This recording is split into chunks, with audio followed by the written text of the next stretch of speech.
Daniel, welcome to the show. Thank you, my friend. Thank you for having me. It is a pleasure to have you. You're a very celebrated artist, literally from coast to coast, different publications, some great, critical acclaim. And what a lot of people probably don't know is where it all started for you. Take us back. Where did it all start for you? As a musician, as a vocalist, as an actor, as a pianist, where did it begin? Okay. So I grew up in Fontana, California. I know that You know place where that very is? well. My dad was a steel worker in the mill for 30 years. Mm-hmm. And we belonged to the local Pentecostal church. Okay. So I grew up singing in musicals. Look at that. I'm getting chills just thinking back about it, right? I know about that. I played drums in a Pentecostal church when I was a kid, Yeah. A lot of energy. A right? lot of energy and connection to God and surrender. And that was kind of the beginning for me to learn by experientially. Okay. By actually experiencing God Mm-hmm. in my body and my consciousness and my spirit. Mm-hmm. At the time, I didn't identify it as that, right? I know that I was just tripping, so. Okay. So that's, then from church, I started doing school musicals. I was the youngest of 5, so all of my siblings were doing the same thing before me. Mm-hmm. And made my first solo when I was 2 years old in vacation Bible school Mm-hmm. in the summer. And my brothers and sisters were all there. I was crying in the back of the church because they wouldn't let me get up and sing. Sister Vivian Bottom, who was the head of the kids thing, had them bring me up and let me sing Jesus Loves Me. Awesome. That was the beginning. Awesome. Were you trained on the piano, or how did that? Never had a piano lesson. Okay. But I studied music theory, Okay. of course. One of the local colleges in that area, like Yeah. Chafee or something? Yeah, Chafee. Wow. Yeah, that was the beginning. I got Yeah. an associate from Chafee as well. Nice. Wow, okay. Back in the 90s, early 90s. And then I took courses over the year because I was having an opera career and I needed to know how to, read music better. And then I got into composing, so I was orchestrating for orchestra and bands, and it was kind of a side hobby that I had. Okay. But it was really, it occupied a part of my artistic side Mm-hmm. that singing didn't give you. Mm-hmm. And it was great to sing Puccini or Verdi and all of these great composers, but I had a real desire to hear my music played by the big orchestras. Mm. And what was the catalyst to make that happen? Well, the final straw that created that was in 2004. I got a call from the Istanbul Symphony. Mm-hmm. And they asked me if I would like to go sing. Wow. And I said, sure. And it was not only at the Opera House in Istanbul, a couple of performances, but then to the southern part of Turkey. Okay. And we would have a vacation/concert in this 2,000-year-old amphitheater in Aspendos, Turkey. Okay. That was built by the Romans.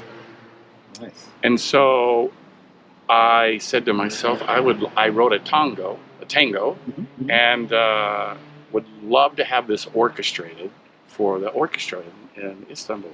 So I did the basic orchestration of it. Then I gave it to a colleague of mine by the name of Jeff Nevin Mm-hmm. here in San Diego. Okay. And he wrote out all the parts for me. And you can see it on YouTube right now. Daniel Hendrick, Tango de Amor. Everybody check that out. Yep. That was a real highlight of my life. Okay. So you'd say that is the catalyst of getting a greater amount of exposure. Yeah. Okay.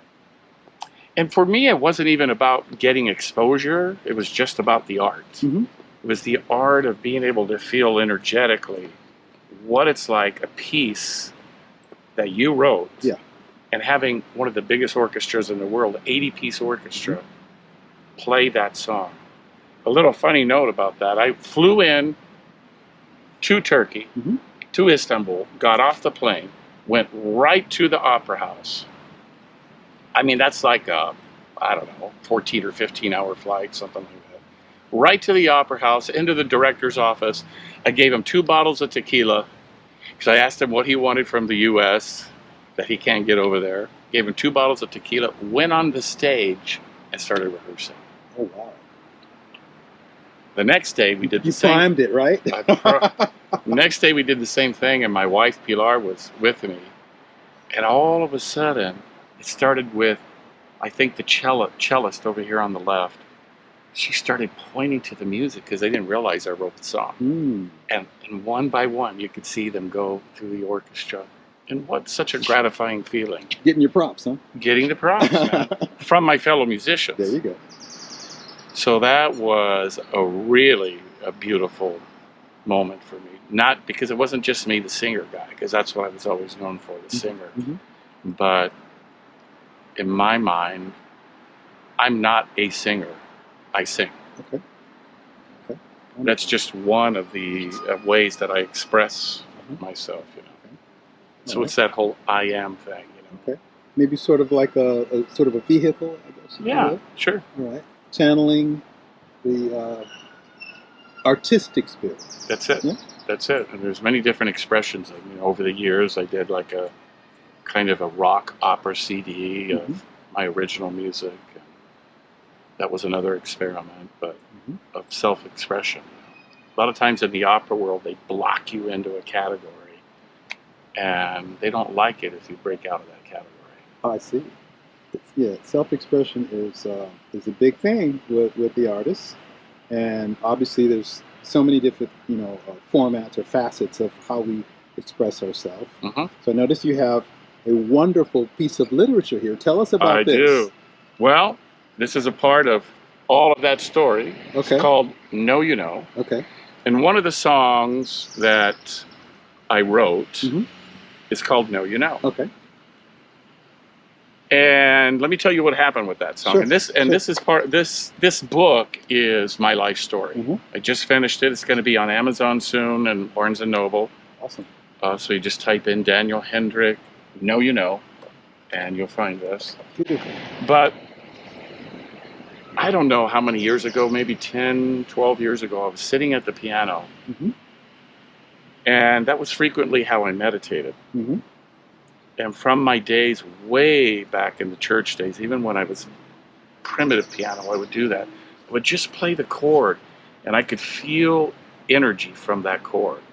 Playing different chords did something to me energetically. While I was doing this one night, my wife was with her cousin out on the patio here in Mount Helix.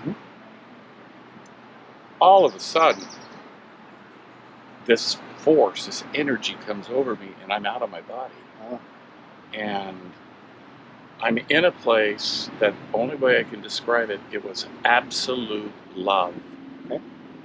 There was no such thing as distance. There was no dimensional place.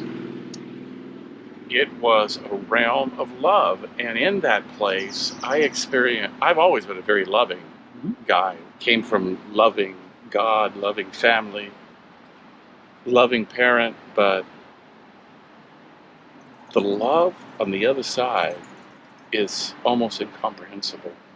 And then these words just started coming through me. Fortunately, over the years, I had learned always put the cassette recorder on. That shows you how old I am. Cassette recorder. I hear you. Now it would be my iPhone. But anyhow, I put it on, and this literally came through me one time through. And it goes like this. Look at me and breathe. Look at me and see.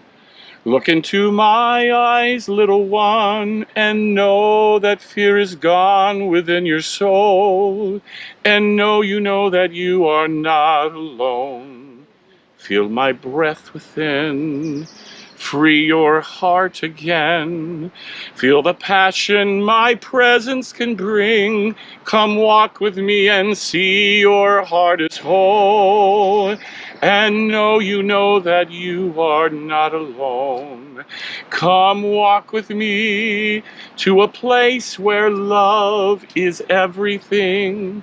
Where each thought creates imaginings, where the truth of who you are begins to be, Oh, come walk with me to a place where time is standing still, where your dreams aren't dreams, they're very real. Take a breath and walk with me. And I came out of that with that song. Beautiful, my friend.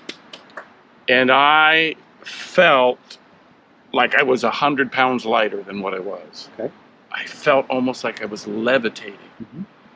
And I'm like, oh my God, I couldn't even get my brain around what I just said.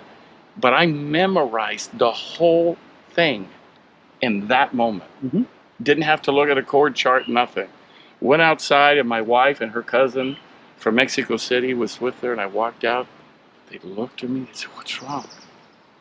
I'm like this, and they're like, you have this glow around you. So I took them back into the living room with the piano, and I played the song, and here comes the tears. Mm-hmm.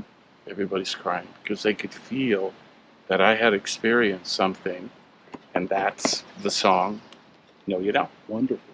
And so I entitled the book Know You Know because years later, years before actually all of that happened, I was an opera singer, and I was singing at a big competition in Italy, Mm-hmm. and I lost my voice. Wow. Scary. And I came back from that competition, and I went to doctors and teachers all over the world to try to help me figure out what was wrong, and nobody could help me. And it went for a couple of years, doctors, teachers spending money that I didn't have to try to fix this. Mm-hmm. Because I had a knowingness within me that God had given me this voice to be an opera singer. Right. So after a couple of years, the two ministers from my church, a couple, and they brought the head deacon, who just happened to be a rear admiral in the Navy. They came to my house to tell me that it was time. I thought they were going to come and give me a job or something at the church because they saw that I was down and out. I lost my voice. I was depressed. You thought the church gig was coming. I thought they were going to hook me up, right? But instead, they told me, obviously, God's plan is not for you to be a singer. Mm. And I said to the pastor, Pastor, the Bible says, blessed is he who believes and has not seen. Just because you haven't seen it doesn't mean that I don't still believe. And I do. So important. Then the rear admiral went on to tell me that how irresponsible of a parent I was being, not teaching my children what responsibility is. Wow. And I was being irresponsible by spending all of this money. And I said to him, Larry, are there good presidents and bad? And he laughed because he had been with many presidents. Are there good doctors and bad doctors? Yes. Are there good lawyers and bad lawyers? Yes. Larry, I have no idea whether you're a good rear admiral or a bad rear admiral. Mm. Don't come into my house and tell me about leadership with my children. What I am doing is leadership. Yes, it is. I am teaching my children, no matter what the world tells you, no matter what circumstance tells you, when you have a knowingness within you, when you feel God has given you a spiritual knowledge about the truth of your direction, don't let anybody tell you you can't do it. So Amazing. that's a lot about what happened in the book. 8 years later, from the time I lost my voice, I made my debut at Lincoln Center in New York. Who would you say your major influences would be as an artist in general? Okay, well, when I was 16, my father asked me to sing at my sister's wedding, Mm-hmm. the Lord's Prayer. Okay. Our Father, which art in heaven, that one. Mm-hmm. And my big brother, who was an amazing natural singer, had always sung it, so I was a bit intimidated by trying to live up to that standard, but my dad and sister wanted me to sing it. So my dad said, go into the den. In there is a record Reader's Digest 5-set album, and on it is this guy singing the Lord's Prayer, Mm-hmm. and you can learn it from him. His name was Mario Alonso. So Big in the 50s. Big in the 50s. Italian-American Mm-hmm. guy from Mm-hmm. South Philly. Mm-hmm. And I went And when I heard that voice, I had one of those experiences. Here I'm 16 years old, right? And I literally felt like I was hearing the voice of God. Mm. It was that magnificent. And so then I noticed it wasn't just these religious songs. There were other records with these funny names that I didn't understand. So I was listening to La Fleur que tu m'avais jetée from Carmen. Mm-hmm. I was listening to Vesti la Juba from Pagliacci, Rigoletto, La Donna Immobile. I was like, this is incredible. This is unbelievable, this guy's voice. So I went to my father, who was a steel worker, mind you. Okay. Dad, what is this stuff? Son, that's opera. It's Latin. I want to be an opera singer, Dad. Are you sure? I don't know if you remember the TV show The Rifleman. I sure do. Remember Chuck Connors? Chuck Connors, yeah. With that look he had? Yeah. My dad had that exact look, and he looked at me. Are you sure that you want to do that? Yeah, that was a great show about fatherhood and about the direction of, molding the youth and the impression they get. A lot of morals in it. Yes, yeah. So my dad gave me that look and said, are you sure you want that? Yes, Dad. I want to be an opera singer. And 2 weeks later, I was taking private lessons 5 days a week. Okay. That went on for 2 years. That's how much my parents supported me going for it. They had a belief that you could choose to be anything you want to if you believe, you work hard, and you don't let other people tell you you can't achieve it. Those are good words. Yeah. You're very diverse as an artist, though. Mm-hmm. How would you describe yourself? As opposed to a singer, I would say I'm an artist. Okay. I mean, you go to our house and you look at everything, right? And a lot of that I've learned from my wife of 21 years, Pilar, who's a famous painter, right? Mm-hmm. But she's more than just a painter. She's an artist. Mm-hmm. Meaning, you do things artistically. Yes. So I like to play Billy Joel. I like to play the Beatles. I like to play any kind of music that just hits me. Okay.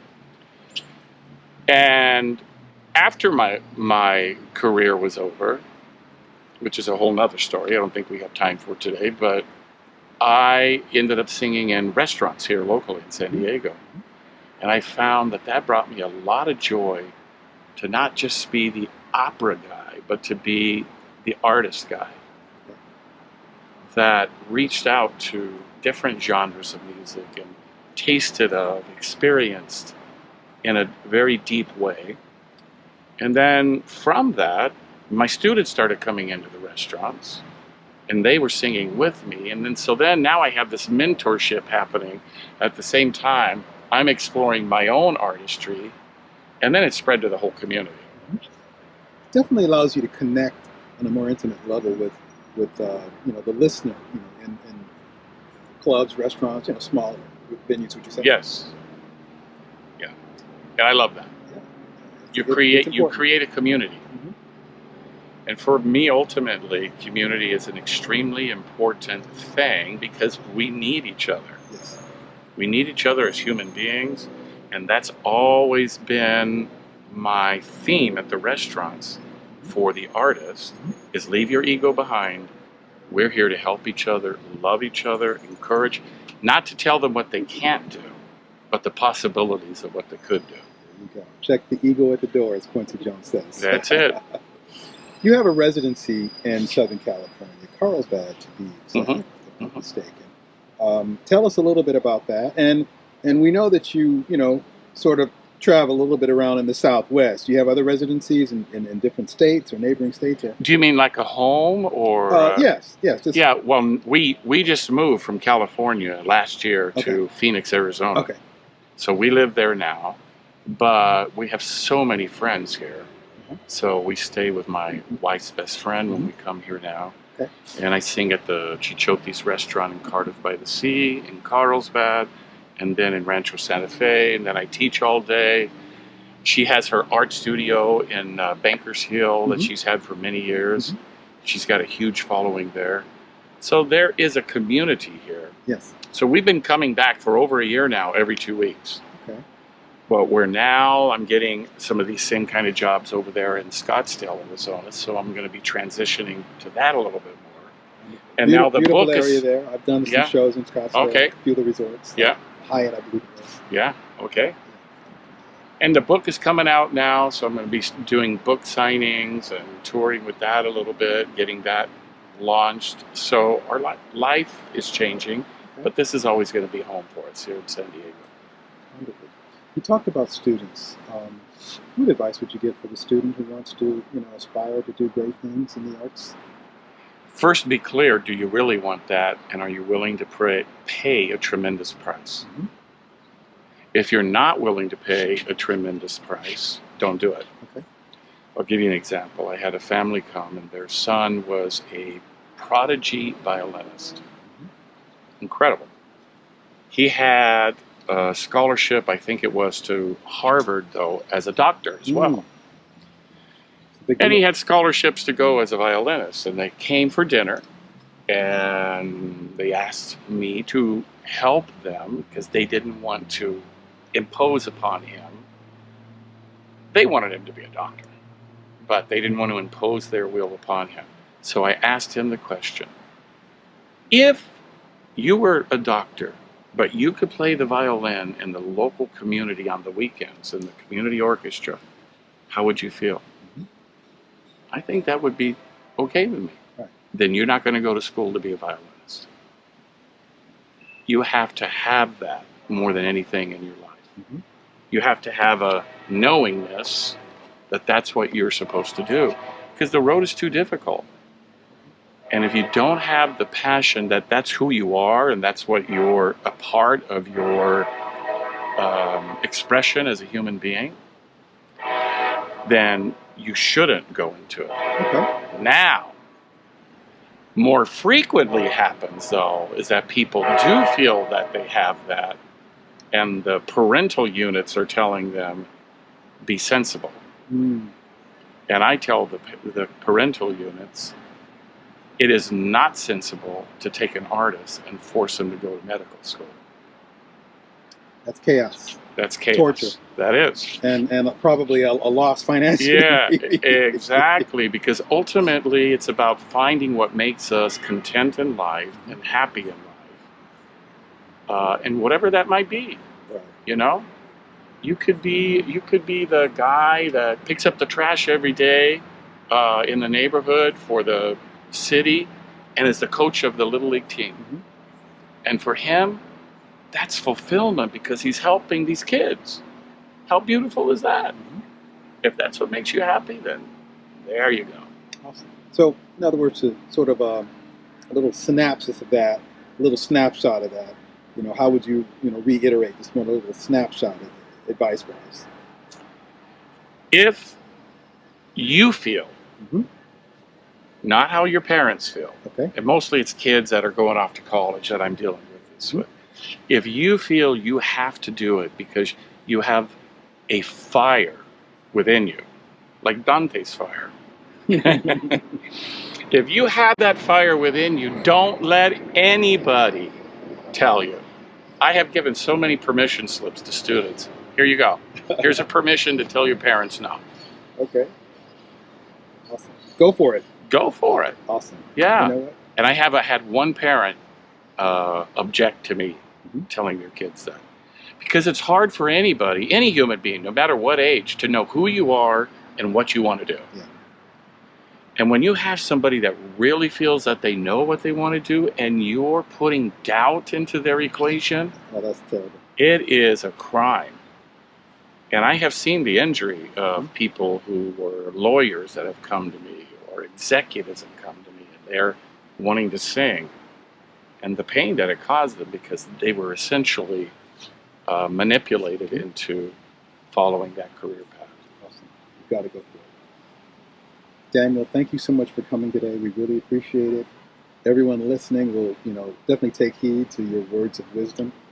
Thank you. Follow your gut if you have inspiration. There's too many young people that have talent and it's not fostered. And we definitely, I think that there's a lot of examples of people that did have, mm-hmm. to sort of segue to, of all things, of a Joe Jackson. But at least there was someone that recognized that talent Yes. You know, maybe they were living it vicariously through their youth, but either way, that their youth had talent, and you know, look what happens. You know, so we think that is definitely a great roadmap to success. Yes. Thanks again for coming today, and blessings to you in your career. Thank you, my brother. God bless you. Absolutely.